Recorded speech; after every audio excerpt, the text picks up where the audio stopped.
So, ఇప్పుడు మనం ఒక స్ట్రింగ్‌లో నుంచి వోవెల్స్‌ని ఎలా రిమూవ్ చేయాలో ఒక 3-4 లైన్స్ ఆఫ్ కోడ్‌లో చూద్దాం.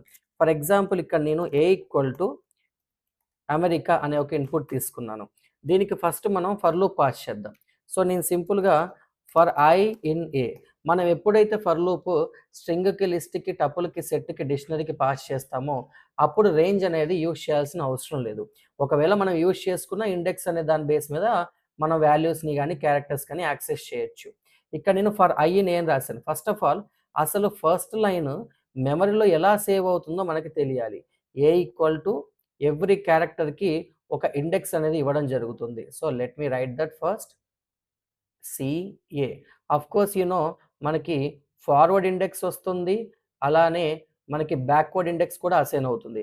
సో, నేను ఫార్వర్డ్ ఇండెక్స్ బేస్ మీద వెళ్తాను. A equal to America. సో, for I in A first I ఎవరిని కలెక్ట్ చేసిద్ది? ఐ అనేది ఫస్ట్ క్యారెక్టర్ ఏని తీసుకొని లోపలికొస్తుంది.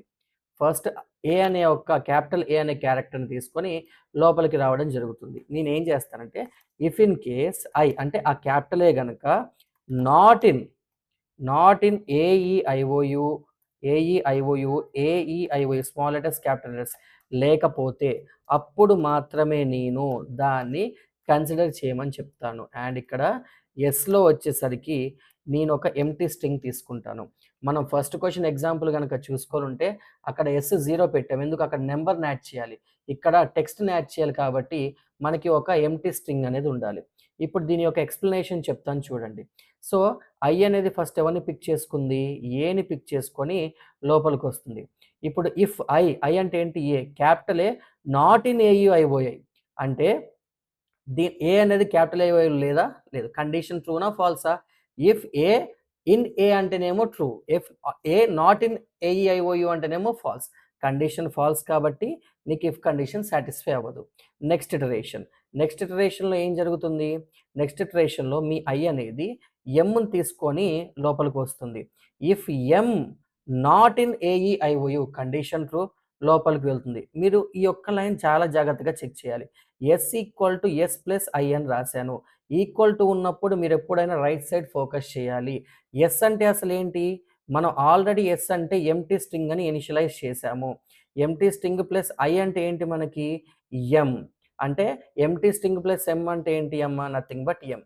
ఈ ఎమ్ ఎవరికిస్తున్నారు మీరు? ఎస్. అంటే మీకు ఎస్‌లో ఎవరున్నారు ఇప్పుడు? ఎమ్ ఉంది. Next iteration. ఇలా మీరు ప్రతి ఒక్క ఇటరేషన్‌ని ట్రై చేయండి.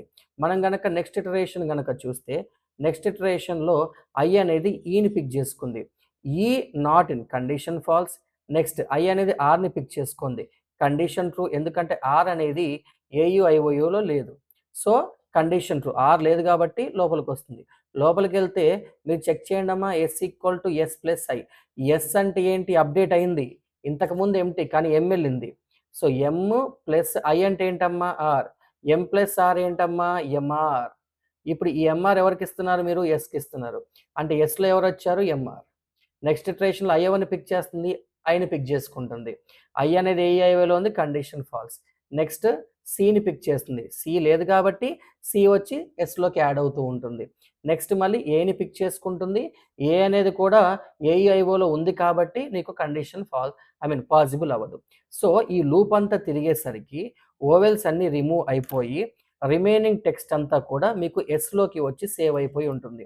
సో, ఫర్ లూప్ అంతా అయిపోయిన తర్వాత నేను బయటకి వచ్చి ప్రింట్ ఎస్ అని టైప్ చేస్తాను. అప్పుడు మీకేం జరిగిద్ది? ఓవెల్స్ అన్నీ రిమూవ్ అయిపోయి ఎస్‌లో ఎంఆర్‌సి మాత్రమే ఉంటుంది. ఇలా ఒక స్ట్రింగ్‌లో నుంచి మనం ఓవెల్స్ అనేవి చాలా క్లియర్‌గా రిమూవ్ చేయొచ్చు.